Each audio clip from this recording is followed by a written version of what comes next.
அன்பர்களின் கனிவான கவனத்திற்கு ஒரு நினைவூட்டல். அருட்தந்தை வேதாத்ரி மகரிஷி ஐயா அவர்கள் தனி மனிதன் அமைதி பெறுவதற்காக உடல் நலத்திற்கு உடற்பயிற்சி, உயிர் வளம் பெற காயக்கல்ப பயிற்சி, மனம் அமைதி பெற அகத்தவம் மற்றும் அகத்தாய்வு பயிற்சிகளை அளித்துள்ளார்கள். இத்தகைய சிறப்பான மனவளக்கலை எனும் வாழ்க்கை கல்வியை உலக சமுதாய சேவா சங்கம் ஸ்கை யோகா இணைய வழியே 12 நாட்கள் அடிப்படை பயிற்சியாகவும், அதனைத் தொடர்ந்து 4 மாதங்கள் சான்றிதழ் கல்வியாகவும் நம் இல்லம் தேடி வந்து அளித்து வருகிறது. இந்த சிறப்பான செய்தியினை நமது உறவுகளிடமும் நட்புகளிடமும் பகிர்ந்து அனைவரும் உடல் நலத்துடன் ஆரோக்கியமாக அமைதியாக வாழ நம்மாலான சிறு உதவியினை செய்வோம். மகரிஷி ஐயா அவர்களின் கனவாம் உலக அமைதிக்கு நம்மால் இயன்ற சிறு தொண்டினை செய்து குருவின் கனவினை நனவாக்குவோம். மேலும் விவரங்களுக்கு குண்டலினி யோகா .edu.in இணையதளத்திற்கு செல்லவும். வாழ்க வளமுடன். இப்பொழுது சிந்தனை விருந்து வழங்குவதற்காக பேராசிரியர் அருள்நிதி ரோஜா பாபு அம்மா அவர்கள் தற்சோதனை என்ற தலைப்பிலே சிந்தனை தர உள்ளார்கள். அனைவரின் சார்பாக அம்மா அவர்களை அழைப்போம். வாழ்க வளமுடன் அம்மா. வாழ்க வளமுடன் அம்மா. நன்றிகள் அம்மா. வாழ்க வளமுடன்.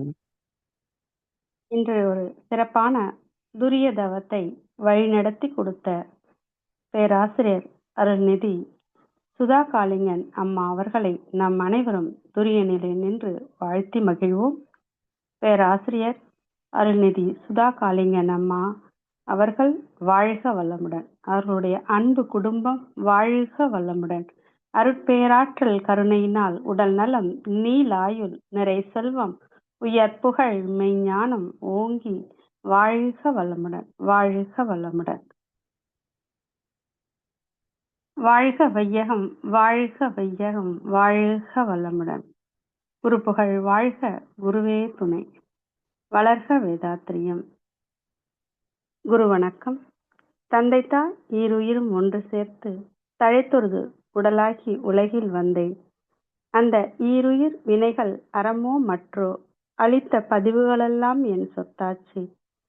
இந்த அரும் பிறவியில் முன்வினை அறுத்து எல்லையில்லா மெய்ப்பொருளை அடைவதற்கு வந்த ஒரு உதவி குரு உயிரின் சேர்க்கை. வணங்கி குரு திருவடியை வாழ்த்தி மகிழ்வோம். வாழ்க வளமுடன். அனைவருக்கும் மாலை வணக்கங்களும் வாழ்க வளமுடன் என்ற வாழ்த்துக்களும் கூறி, இன்றைய தலைப்பு தற்சோதனை என்ற தலைப்பிலிருந்து நாம் கொஞ்சம் சிந்திக்கலாம். இந்த உலகத்தில் மனிதன் பல விஷயங்களை கற்றுக்கொண்டிருக்கின்றான். அறிவியல் வளர்ச்சி, தொழில்நுட்ப வளர்ச்சி, வானத்தை அளக்கிறான், கடலை அளக்கிறான். ஆனால் ஒரு கேள்வி மட்டும் நமக்குள்ளவே கேட்டுக்கொண்டே இருக்கிறது. அது என்னன்னா, மனிதன் தன்னை அளந்ததுண்டா? இந்த கேள்விக்கான பதிலை தத்துவமாக உலகிற்கு கொடுத்தவர் நம் அருட்தந்தை வேதாத்ரி மகரிஷி அவர்கள்தான். தன்னை அறியும் அறிவுதான் தற்சோதனை. தற்சோதனை என்றால் என்னன்னு பார்த்தீங்கன்னா, தற்சோதனை என்பது தன்னுடைய மனம், எண்ணம், சொல், செயல் இந்த 4ம் ஆராய்ந்து தன்னை திருத்திக் கொள்வதுதான். அப்போ மனிதன் தினம் தினம் தன்னிடமே கேட்க வேண்டிய ஒரே கேள்வி, நான் என்ன நினைத்தேன்? நான் ஏன் அப்படி நினைத்தேன்? நான் சொன்ன வார்த்தைகள் யாரையும் காயப்படுத்தினதா? என்னுடைய செயல்கள் நன்மையா தீமையா? இந்த மாதிரியான சோதனை தான் தற்சோதனைன்னு சொல்லுவோம். மனம் என்பது பதிவுகளின் களஞ்சியம். நாம பார்த்தது, கேட்டது, செய்தது எல்லாமே மனதின் பதிவுகளாகிக் கொண்டே இருக்கிறது. அந்த பதிவுகள் தான் ஆசை, கோபம், பொறாமை, பயம் இப்படி கவலையாக வெளிப்படுது. அதனால்தான் மனதை ஆராயாமல் விட்டால் மனிதன் தன்னுடைய பதிவுகளுக்கு அடிமையாகி விடுகிறான்.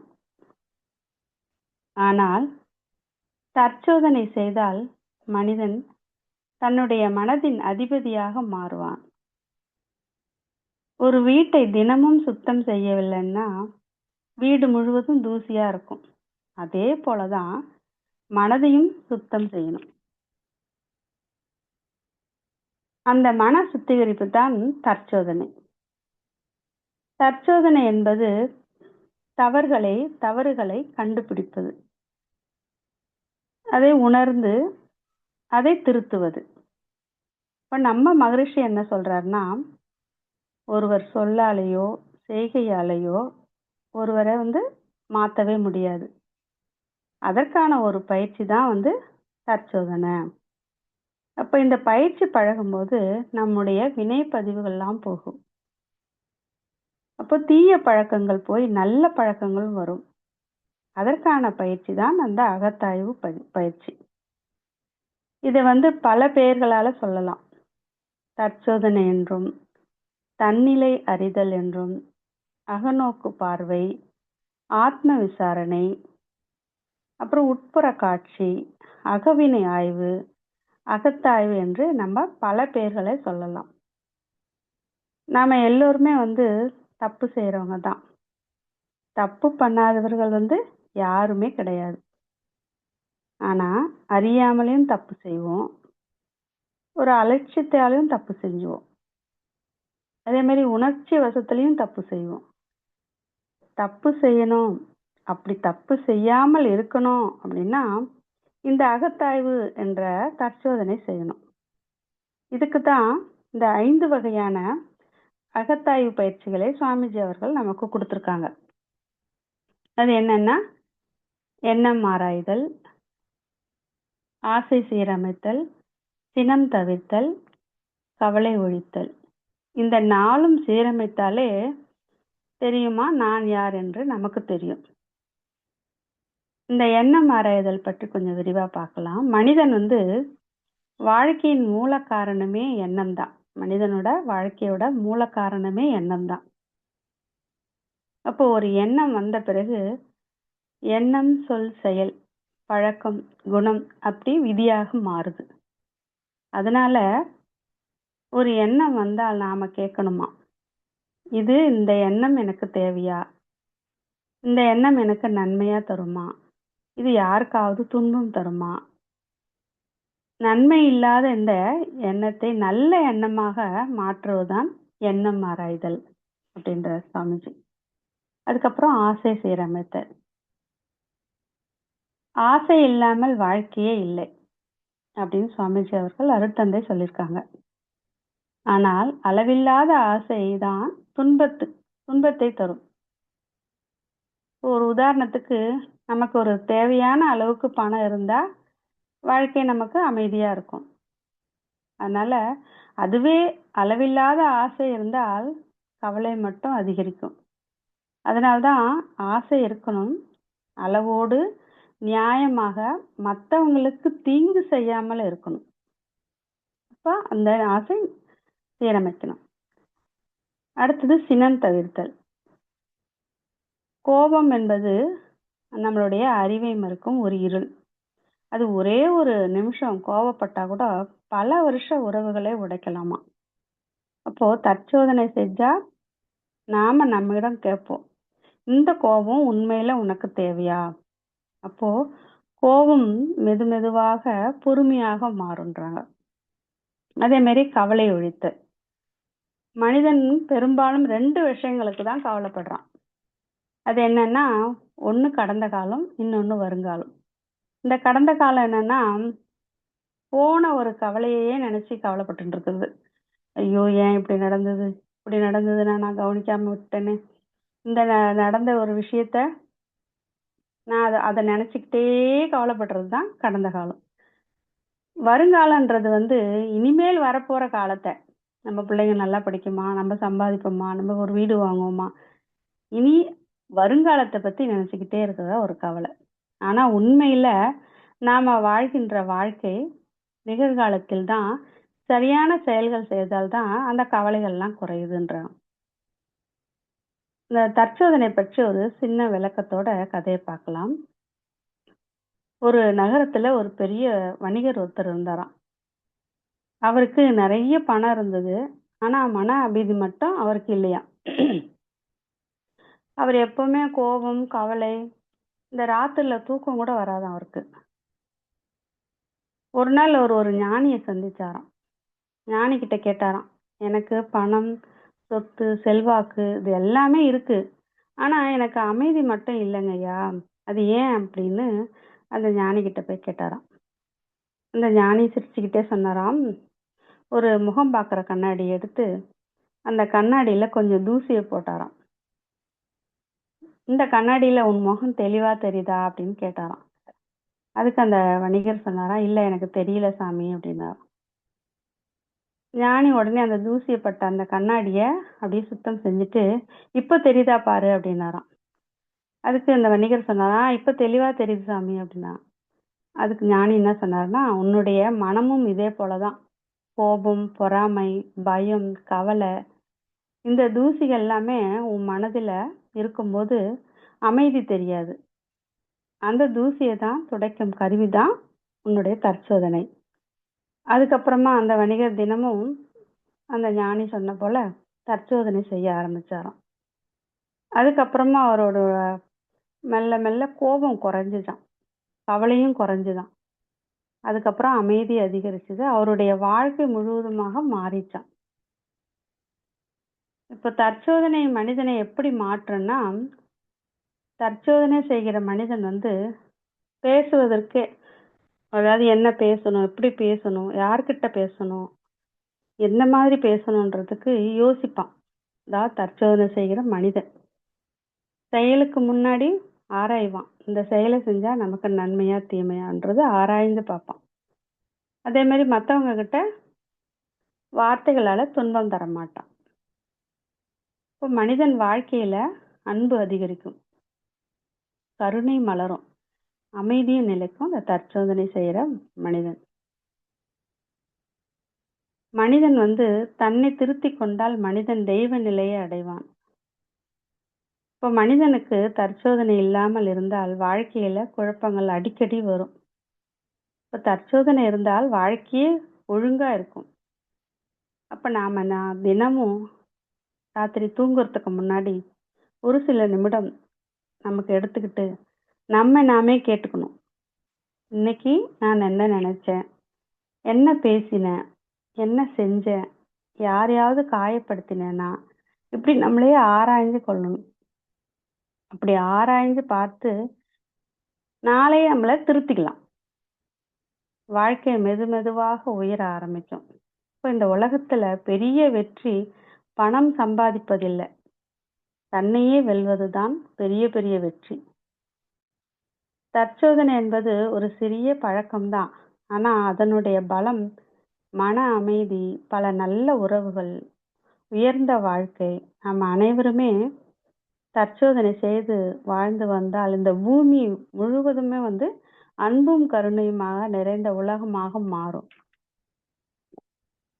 இப்போ தற்சோதனை செய்யாத மனிதனுக்கு சினம், கவலை, ஆசை, எண்ணம் சீரமைக்கப்படாத போது உடல் அளவிலும் மனதளவிலும் எப்படி பாதிப்பை ஏற்படுது என்பது ஒரு சின்ன ஒரு விஷயத்தை பார்த்துக்கலாம் கதை மூலமா.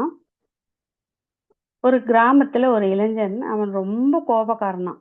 யாராவது ஒரு சின்ன தவறு செஞ்சா கூட உடனே என்ன பண்ணுவான், சண்டை போடுவானாம். தாறுமாறான வார்த்தைகளை நெருப்பு போல கடுமையா பேசுவானாம். அப்போ அந்த ஊரில் ஒரு பெரியவர் அந்த ஊருக்கு வந்தாராம். அவர்கிட்ட போயிட்டு, எனக்கு நிறைய கோபம் வருது, என்னோட கோபத்தை எப்படி கட்டுப்படுத்துதுன்னு எனக்கு தெரியல அப்படின்னு அந்த பெரியவர்கிட்ட போய் கேட்டாராம். இப்ப அந்த பெரியவர் ஒரு பை கொடுத்தாராம். அந்த பையில நிறைய ஆணி இருந்துதான். உனக்கு கோபம் வரும்போதெல்லாம் இந்த ஆணி எடுத்து மரத்துல அடி அப்படின்னாராம். முதல் நாள் அவனுக்கு ரொம்ப கோபம் வந்ததுனால ஒரு 30 ஆணி எடுத்து மரத்துல அடிச்சிட்டானாம். அதுக்கப்புறமா இன்னும் கொஞ்சம் கோபம் வந்தனால கொஞ்சம் ஆணி அடிச்சானாம். அதுக்கப்புறம் மெல்ல மெல்ல அவன் தற்சோதனை செய்ய ஆரம்பிச்சானாம். இந்த கோபம் தேவையா? அதனால அவனுக்கு கோபம் குறைய ஆரம்பிச்சுதான். ஒரு நாள் ஒரு ஆணியும் அடிக்கவில்லை. அந்த பெரியவர்கிட்ட போயிட்டு, எனக்கு ஆணி அடிக்க வேண்டிய வேலையே இல்லைன்னாராம். அப்ப அந்த பெரியவர் சொன்னாராம், இப்போ நீ அந்த மரத்துல அடிச்ச அந்த ஆணிகளை எல்லாம் எடுத்துடுன்னாராம். உடனே அவன் போய் எடுத்து அந்த ஆணியெல்லாம் எடுத்துட்டாராம். பெரியவர் மரத்தை காட்டி, மரம் இப்ப எப்படி இருக்குன்னா, அதுக்கு அவன் என்ன சொன்னான்னா, மரம் முழுவதும் ஓட்டை ஓட்டையா துளைகள் நிறைய இருக்குது சாமின்னானாம். அதுக்கு அந்த பெரியவர் சொன்னாராம், கோபத்துல சொன்ன வார்த்தைகள் இப்படிதான் உடலிலும் மனதிலும் காயம் ஏற்படும். அதுக்கப்புறம் அந்த இளைஞன் அந்த நாள்ல இருந்து தற்சோதனை செஞ்சு வாழ்ந்து கொண்டிருந்தானாம். அவன் வாழ்க்கை முழுவதும் அமைதியாக மாறியதான். தற்சோதனை இல்லாத மனிதன் மனிதனாக வாழ்வது முடியாது.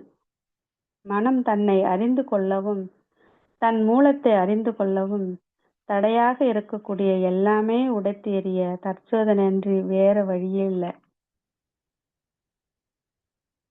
சுய ஆராய்ச்சி, சுய தெளிவு, சுய கட்டுப்பாடு இது எல்லாமே ஆத்மீக சாதகனுக்கு ரொம்ப ரொம்ப அவசியம். நம்ம 6வது அறிவின் முழுமை தற்சோதனையின் மூலமே கிடைக்க வழி இருக்கிறது.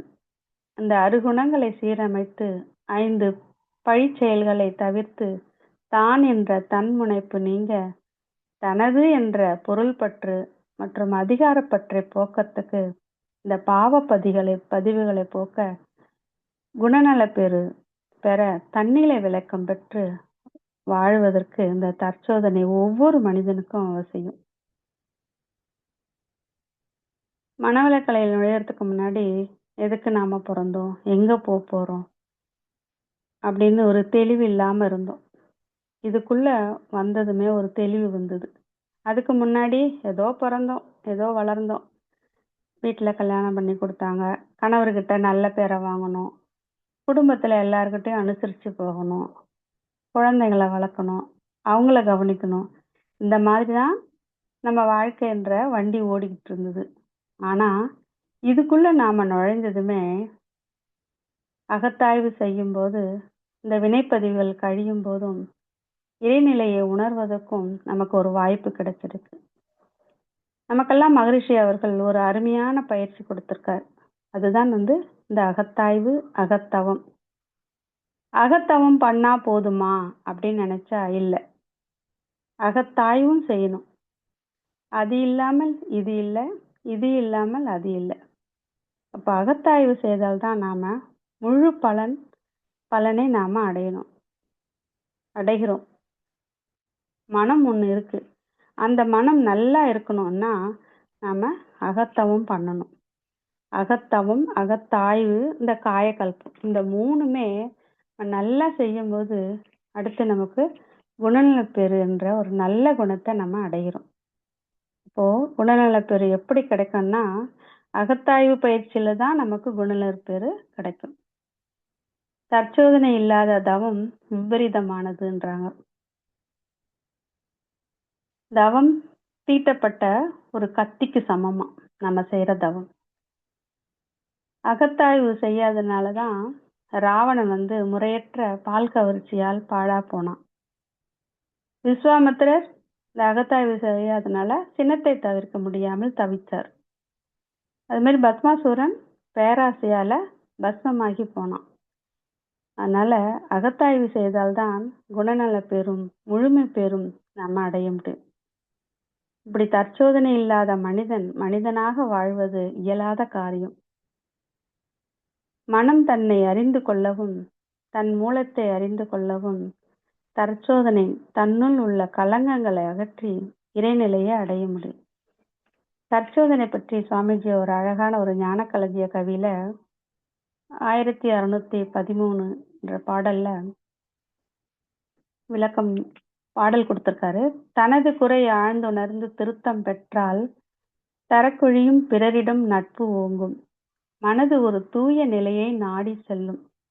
மற்றவரும் இதன் விளைவாய் நலம் காண்பார்கள். எனது நான் எனும் 2 சொற்களுக்கும் ஏற்புடைய கருத்துணரும் தகமை கிட்டும். உனது சொல் செயல் என்ன குறைகள் போக்க உயர்ந்த தற்சோதனையாய் பழகிக் கொள்க அப்படின்னு ஒரு கவி மூலமும் கொடுத்திருக்காரு. அதோட விளக்கத்தை பார்த்தீங்கன்னா, மனித மனமானது எப்போதுமே மற்றவர்களுடைய குற்றங்களையும் குறைகளையுமே நம்ம பார்த்து கொண்டு இருப்பதால தன்னுடைய குற்றம் குறைகளை தெரிந்து கொள்ள முடிவதில்லை. இப்ப தற்சோதனை செஞ்சு தனது குறைகளை தெரிந்தும் உணர்ந்தும் திருத்தம் மேற்கொண்டால் அகங்காரம் என்ற கர்வம் ஒழியும். இப்ப மற்றவர்களிடம் நட்புணர்வு உயர்வடையும் மனமானது மாசுகள் நீங்க பெற்றதால் ஒரு தூய்மையான நிலையை நாடி செல்வது இயல்பாகும். அதனுடைய விளைவாக தான் மற்றவர்களும் நன்மை அடைவாங்க. எனது என்பது பொருள் பற்றும் மக்கள் பாசமும் தான் என்பதையும், தான் என்பது அதிகாரப்பற்றான என்பதையும் இரு சொற்களுக்கான அறிவிற்கு பொருந்தமான கருத்தை உணர்கின்ற தகமை கிட்டும். எண்ணம்தான் சொல்லாக செயல்களாக விளைவாக வருது. அவற்றின் குறைகளை போக்கி கொள்வதற்கு தன்னையே சோதிக்கும் மேலான தற்சோதனையை பழகி கொள்வீர்களாக அப்படின்னு சொல்றாரு சுவாமிஜி. தான் என்ற அதிகாரப்பற்றும் தனது என்ற பொருள் பற்றும் மக்கள் பாசமும் தன்முனைப்பு எனப்படும். தன்முனைப்பு நீங்க பெற்றால் இறைமுனைப்பு இயல்பாகிவிடும் என்று சொல்றார். இந்த விளக்கத்தை அழகா எடுத்து சொல்லியிருக்காரு. இப்ப நமது எண்ணம் சொல் செயலில் உள்ள குறைகளை போக்கிக் கொண்டு நிறைகளை பெருக்கிக் கொண்டு மன தூய்மை பெற்று தன்னை உணர்ந்து கொள்ள வேண்டும். அப்ப இறைநிலையின் தன்மாற்றத்தினால மனிதனாக பிறந்த நம் வாழ்வின் நோக்கமான அந்த இறைநிலையை அடைய வேண்டுமென்னா நம்முடைய பாவப்பதிகளை கழிக்கணும். அதற்கு நம்மை தற்சோதனை செய்து கொண்டால்தான் நம்முடைய குறைகளை அறிய முடியும். இப்ப அறிந்த குறைகளை திருத்தி கொண்டு குணநலத்தை உயர்த்த தற்சோதனை ரொம்ப ரொம்ப அவசியம். குணநலம் உயர உயர பாவப்பதிவுகள் கழியும் சொல்றாங்க. இப்ப நம்ம கிட்ட இருக்கிற அப்பப்போ இந்த எழற எண்ணம் சொல் செயல், இந்த எண்ணம் சொல் செயல் இவைகளை ஆராய்ந்து தவறான வகைகளை முதலில கண்டுபிடிக்கணும். அதன் பிறகுதான் தவறுகளை திருத்தி நல்ல முறையில எண்ணம் சொல் செயல்களை ஒழுங்குபடுத்தி இதற்கான உளப்பயிற்சியை தான் தற்சோதனை. முதல்ல நம்ம எண்ணங்களை திருத்தி அமைக்கிறதுக்கு ஒரு வாரம் ஒதுக்கி கொள்றோம். டெய்லியும் காலை மாலையில ஒரு அமைதியான ஒரு இடத்துல உட்கார்ந்துக்கிட்டு நம்ம கிட்ட இருக்கிற எண்ணங்களை குறிப்பு எடுத்து, இந்த எண்ணங்கள் எனக்கு எந்த வகையில் துன்பம் வரும்னா இது தவறு, இதற்கு நான் இடம் கொடுக்க மாட்டேன் அப்படின்னு நம்ம பல தடவை அந்த எண்ணத்தோட இணைந்து எண்ணத்தை சேர்த்து விடணும். அதே மாதிரி மௌனத்துல நம்ம அகத்தாய்வு செய்யும்போது மன தூய்மைக்கும் அறிவு முழுமை பெறுவதற்கும் முக்கியமான பயிற்சி மௌனமும் அகத்தாய்வும். ஒரு மனிதனின் குணநலன்களை சீரமைத்து ஒரு முழுமையான மனிதனாக மாற்றுகிறது. தன்னை உணர்ந்த பின் மற்றவங்களுக்கு தீங்கு செய்யாத இந்த 2 ஒழுக்க பண்பாடு வாழ்வில் இயல்பாக அமையுது. பேசுவதாலும் தேவையற்ற எண்ணங்களாலும் விரயமாகும் உயிர் ஆற்றலை மௌனம் சேமிக்குது. அந்த மௌன காலத்தில் நாம் செய்யும் மிக முக்கியமான வேலை அகத்தாய்வு. அகத்தாய்வு என்பது நம்மையே நாம் ஆராய்ந்து திருத்தி கொள்றதுதான். இந்த பரபரப்பான வாழ்க்கையில அகத்தாய்வு செய்வது கடினம்தான். ஆனா மௌனத்தில் இருக்கும்போது மனம் அமைதி அடையும்.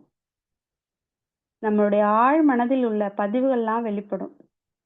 சுய பரிசோதனை செய்வதற்கு ஏற்ற இந்த சூழல் உருவாகும். பழைய தீய பழக்கங்களை மாற்றி புதிய நற்பண்புகளை வளர்த்து கொள்ளணும். சங்கல்பம் அப்பதான் வலுப்பெறும்.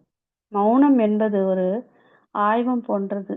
அதில் நாம செய்யும் அகத்தாய்வு என்பது நம் வாழ்வில் செம்மைப்படுத்தும் அறிவியல் போன்றது என்று சொல்லி இந்த சிந்தனை உரையை நிறைவு செய்து கொண்டு வாய்ப்பு கொடுத்த அனைத்து அன்பு உள்ளங்களுக்கு நன்றி கூறி விடைபெற்றுக் கொள்கிறேன். வாழ்க வளமுடன். நன்றிகள் அம்மா. நன்றிங்கம்மா. மிக சிறப்புங்கம்மா. ஒவ்வொரு வரிகளுமே அவ்வளவு அற்புதமா இருந்துச்சுங்கம்மா. தற்சோதனைக்கு எல்லாரும் கேட்டிருப்பாங்க. மிக்க மகிழ்ச்சிங்கம்மா. அம்மா அவர்களை நாம் அனைவரும் இதே நிலையில் நாம் வாழ்த்துவோம். பேராசிரியர் அருள்நிதி ரோஜா பாபு அம்மா அவர்கள் வாழ்க வளமுடன். அவர்களது உடல் நலம் மனவளம் வாழ்க வளமுடன். அம்மா அவர்களின் தொண்டு மென்மேலும் சிறந்தோங்க வாழ்க வளமுடன். ரோஜா பாபு அம்மா அவர்கள் அருட்பேராற்றல் கருணையினால் உடல் நலம் நீலாயில் நிறை செல்வம் உயர் புகழ் மெய்ஞானம் ஓங்கி வாழ்க வளமுடன் வாழ்க வளமுடன் வாழ்க வளமுடன். நன்றிங்கம்மா. வாழ்க வளமுடன்ங்கம்மா.